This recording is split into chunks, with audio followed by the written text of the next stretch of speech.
Magandang araw sa inyo. Ako si Miss Experience, si Mommy Experience. Ang ang lahat ng sasabihin ko sa inyo ay base sa experience ko. Um, nung college ako, nagkaroon ako ng mga patapos ako ng college noon. Nagkaroon ako ng psoriasis. Hindi siya gano'n kadami kasi nagpa-derma ako that time. Ang binigay sa akin is clobetasol cream, antibiotic. Nawala naman siya pero pasulpot-sulpot kasi pag stress ka, kasi stress, may nakakain kang hindi tama kasi sabi nila pag malangsa daw, gano'n. Yun, nagsusulputan siya, tapos nilalagyan ko na naman ng clobetasol. Yun din ang gamot ko kasi nagkaroon ako ng balakubak. Marami siyang flakes, dami siyang balakubak noon. Yun din ang ginagamot ko sa ulo ko noon. Laging ganun, paikot-ikot lang, routine lang na pag nagkakaroon siya, clobetasol lang, minom na ako antibiotic. Hanggang sa nagkaroon na ako ng asawa at anak. Ganun pa rin, lalo siyang dumami nung nagkaroon ako ng anak sa pangalawa ko. Sobrang dami na. Hindi na siya na sa clobetasol lang, hindi na siya nakakaya. Tapos, pero kahit papano naman, nawawala yung kate kasi nilalagyan ko ng virgin coconut oil, clobetasol pa rin, pag nangangate, yun, ganun lang ang ginagawa ko, pero madami talaga siya. Kaya nga minsan nagpapants, tapos naglo-long sleeve, ganun. Buti na lang asawa ko, accept ako kung ano ako. Noong 2021, na-diagnose naman ako na may psoriatic arthritis kasi hirap ako maglakad noon, namamaga, hindi na ako makaakyat sa hagdan. Nagpagamot ako noon. Yung laboratory ko, mataas yung ESR ko. Yun ang titignan sa'yo yung ESR mo. Tapos, nung nakita yun, tinanong din ako kung may sinabi ko naman kasi may psoriasis ako.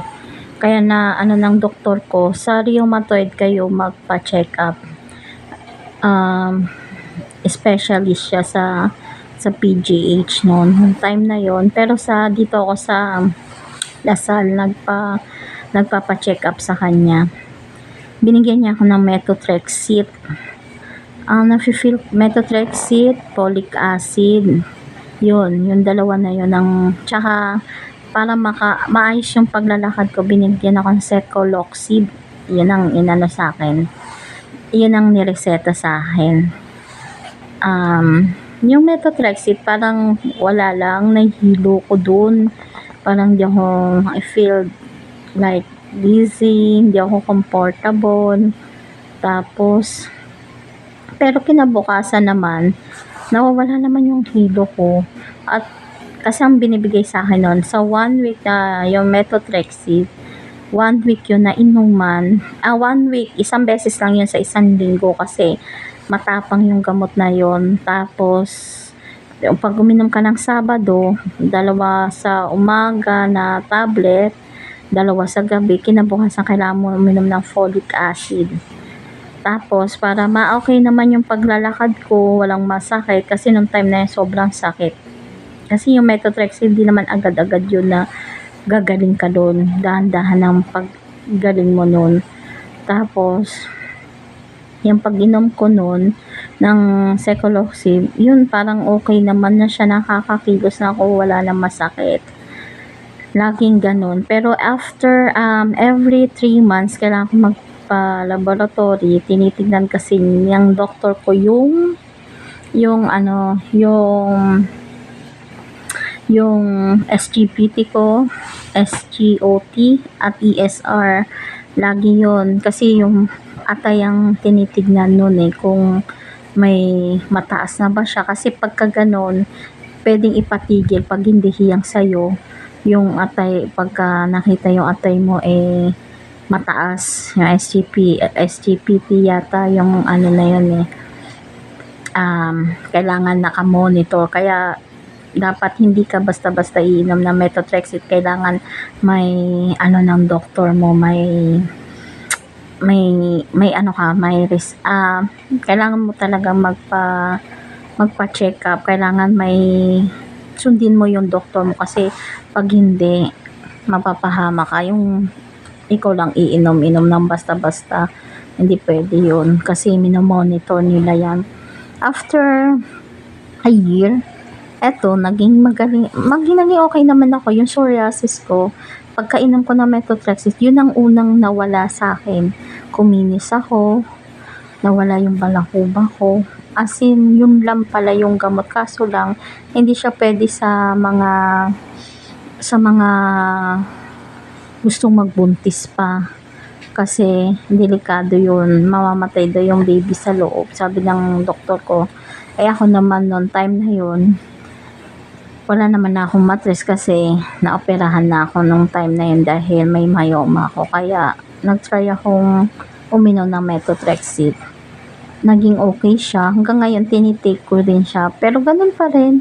Nahihilo pa rin ako pag tinitake siya. Pero kinabukasan, minom naman ako, nag-take ako ng folic acid. Nagiging okay naman yung pakiramdam ko. Naging maayos yung paglakad ko. Nawala na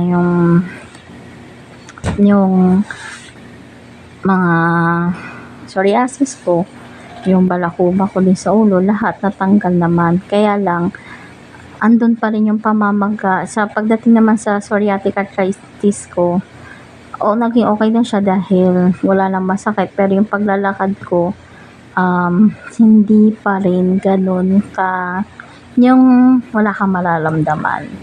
Meron pa rin, pero kaya mo na. Yun lang, gusto ko lang i-share sa inyo yun.